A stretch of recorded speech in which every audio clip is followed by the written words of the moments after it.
Shalom, Bapak Ibu dan saudara saudari yang terkasih.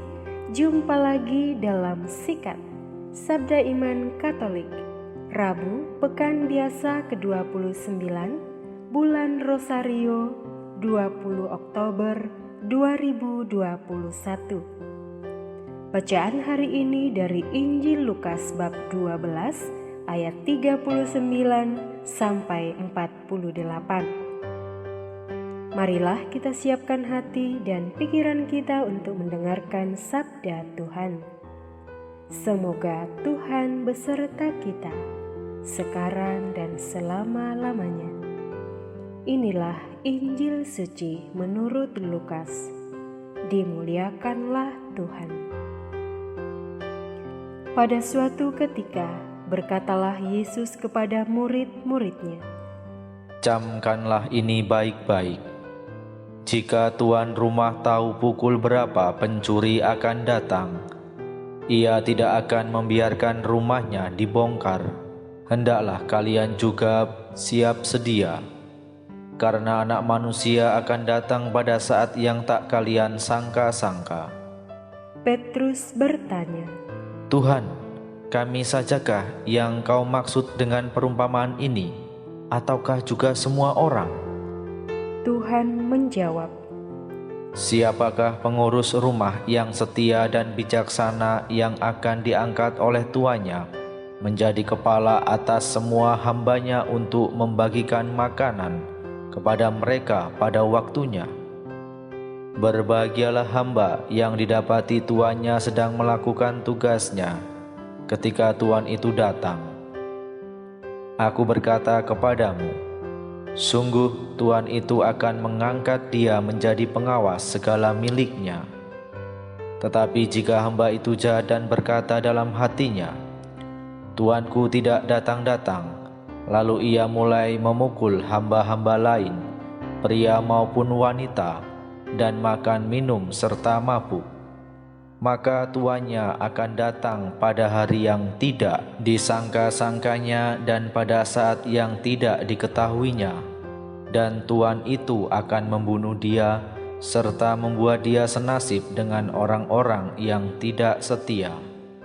Hamba yang tahu akan kehendak tuannya, tetapi tidak mengadakan persiapan atau tidak melakukan apa yang dikehendaki tuannya, ia akan menerima banyak pukulan. Tetapi barang siapa tidak tahu akan kehendak tuannya dan melakukan apa yang harus mendatangkan pukulan, ia akan menerima sedikit pukulan. Barang siapa diberi banyak, banyak pula yang dituntut daripadanya.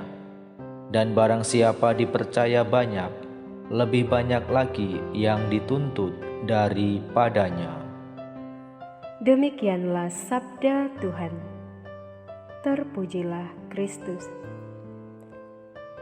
Bapak, Ibu, dan saudara-saudari yang terkasih, renungan hari ini akan dibawakan oleh Bapak Valentinus Eko Febrianto dari Surakarta.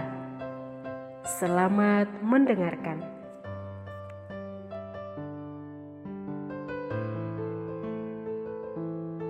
Saudara-saudari yang terkasih dalam Kristus, perumpamaan sederhana dari cerita perikop ini membuka mata hati kita tentang betapa mendesaknya menanti Tuhan dengan hati yang penuh kesiapan dan dengan sikap iman yang takwa dan tahu berterima kasih.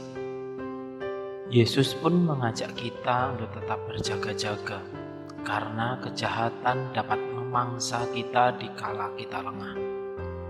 Yesus mengingatkan kita karena Dia tahu betapa kejahatan bisa tampil dalam wajah yang serba manis dan penuh kenikmatan. Injil hari ini pun mengajarkan kepada kita bagaimana kesetiaan terhadap seorang tuan dapat dibangun. Yesus lewat perumpamaannya mengajak kita untuk setia kepada Tuhan melalui karya yang dipercayakan kepada kita. Memandang setiap orang sebagai Kristus sendiri yang meminta adalah kunci yang tepat untuk melaksanakan karya-karya yang membangun diri.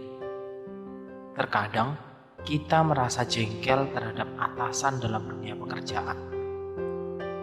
Apabila kita mau memandangnya sebagai Kristus sendiri yang meminta, tentu saja apa yang kita lakukan atas perintah atasan sebenarnya tertuju kepada Kristus sendiri dan menjadi sebuah persembahan hidup. Bukankah kita hidup demi Kristus? Melalui apa kita hidup untuk Kristus? Lewat karya yang dipercayakan kepada kita. Di mata Tuhan tidak ada pekerjaan rendahan atau pekerjaan tingkat atas. Karya yang kita lakukan dengan kesungguhan hati, dengan sungguh-sungguh, merupakan persembahan yang suci bagi Tuhan. Kita ingat cerita Ibu Teresa dari Kalkuta. Beliau pernah mengungkapkan hal yang sama. Ungkapannya, melakukan hal kecil dengan cinta yang besar. Sekarang kita sadari bersama bahwa pengabdian kepada Tuhan membutuhkan relasi dan perjumpaan dengan sesama. Kita terlebih dahulu menerima mereka sebagai Kristus sendiri yang meminta.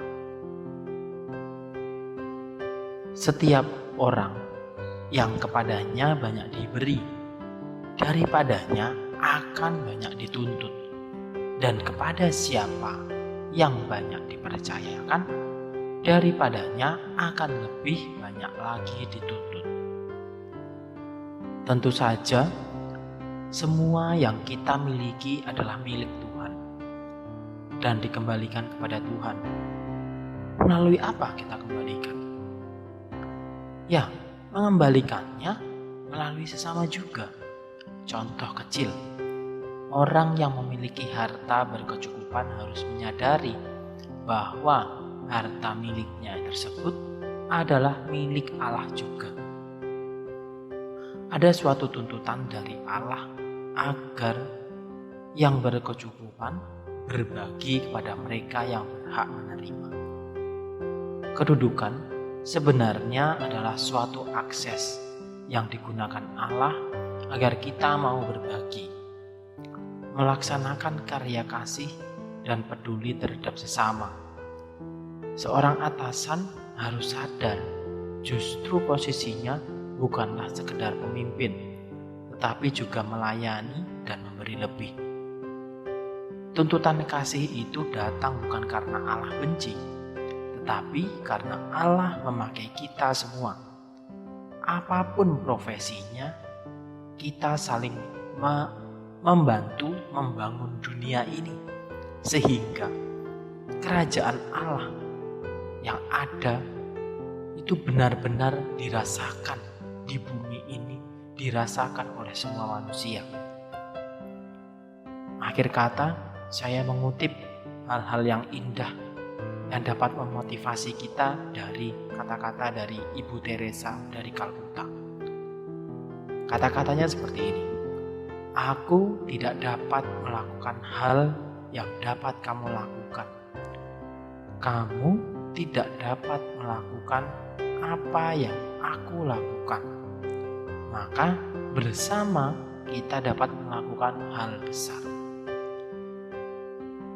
Kita diciptakan untuk saling memberi diri, saling membantu, saling bekerja sama, bukan sebaliknya menolak dan menjauh dari realitas kehidupan.